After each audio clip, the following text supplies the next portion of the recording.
Kabuto Yakushi.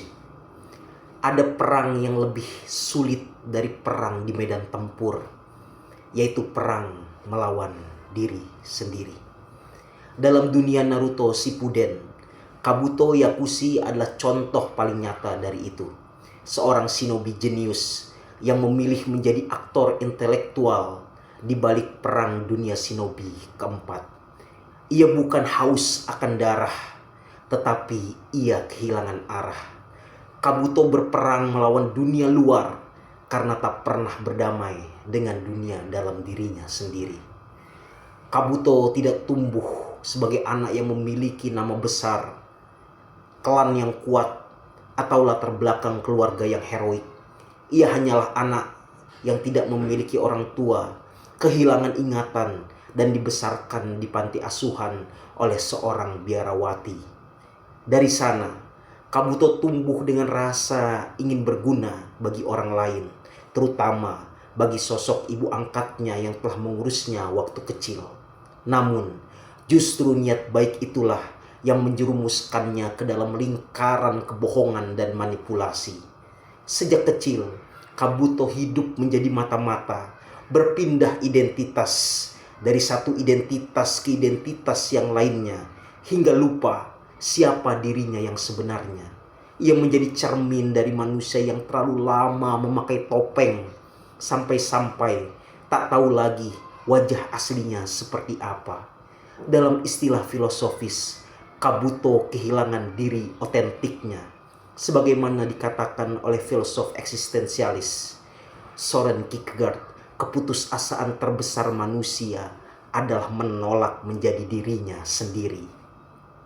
Ketika pencarian akan dirinya, Kabuto bertemu dengan Orochimaru, salah satu sanin legendaris shinobi dari Konohagakure yang juga terobsesi pada kekuatan dan keabadian. Orochimaru memberinya arah, tetapi arah yang salah. Di bawah bimbingannya, Kabuto belajar banyak hal tentang eksperimen, pengetahuan, kekuatan, namun kehilangan satu hal yang paling penting, yaitu makna. Kehilangan makna inilah yang menjadi akar dari ambisinya.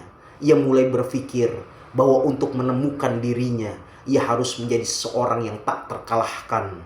Bahwa dengan menguasai ilmu dan kekuatan, ia bisa menemukan jati dirinya. Ia bahkan menyatu dengan sisa-sisa tubuh Orochimaru yang tewas.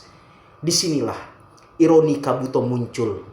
Dalam filsafat, hal ini bisa dipahami sebagai bentuk kesombongan manusia yang mencoba menyaingi batas kodratnya.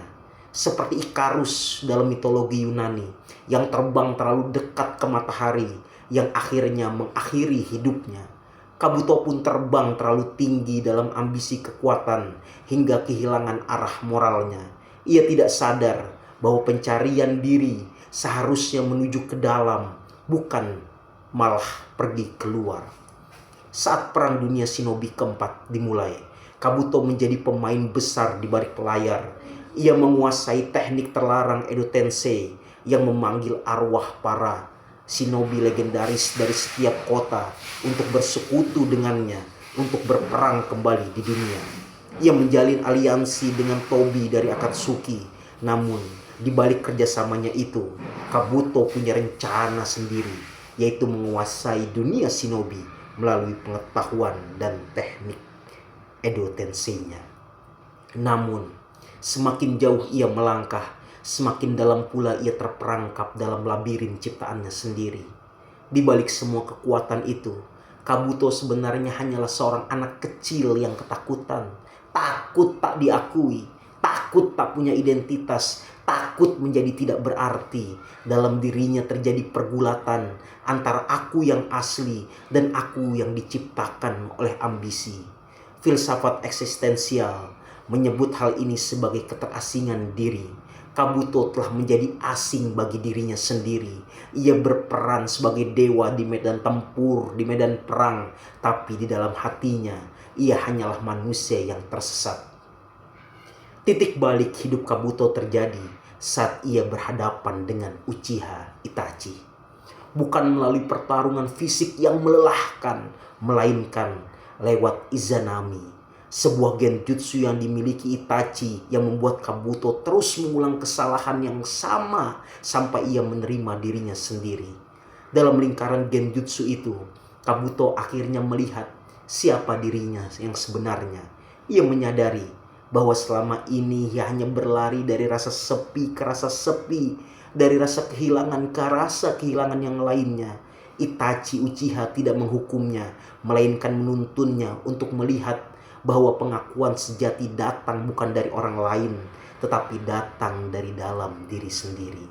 Pencerahan ini yang mengubah Kabuto.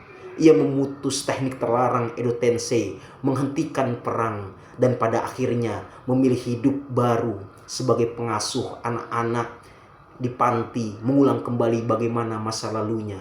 Tapi kali ini yang berbeda, yaitu dengan kesadaran penuh akan siapa dirinya. Sahabat semua, Kabuto adalah refleksi dari banyak manusia modern, cerdas, ambisius, namun kehilangan makna. Ia adalah potret dari orang yang terus berusaha menjadi sesuatu yang diakui, sesuatu agar diakui, tanpa pernah cukup mengenal dirinya sendiri. Dalam konteks ini, Kabuto mengajarkan bahwa pengetahuan tanpa kebijaksanaan hanyalah kesia-siaan, dan kekuatan tanpa arah hanya akan membawa kepada kehancuran. Pada akhirnya, perjalanan Kabuto bukan kisah tentang kejahatan semata, melainkan tentang bagaimana penemuan jati diri yang sebenarnya. Ia menunjukkan bahwa setiap manusia bisa berubah. Bahkan di tengah perang terbesar sekalipun, ada ruang bagi kita untuk menemukan kedamaian dalam diri kita sendiri. Kabuto bukan hanya sekedar peran antagonis dalam Naruto Shippuden. Ia adalah cermin bagi siapapun, aku, kamu, atau siapapun yang pernah kehilangan arah dalam hidup. Ia menginginkan kita bahwa kekuatan sejati bukan berasal dari menguasai orang lain, melainkan dari mengenal dan menerima diri sendiri. Ia pun mengingatkan kepada kita semua bahwa setiap luka, setiap pencarian selalu mengarah kepada satu hal yang paling sederhana dalam hidup, yaitu kita diingatkan untuk menjadi manusia yang utuh kembali.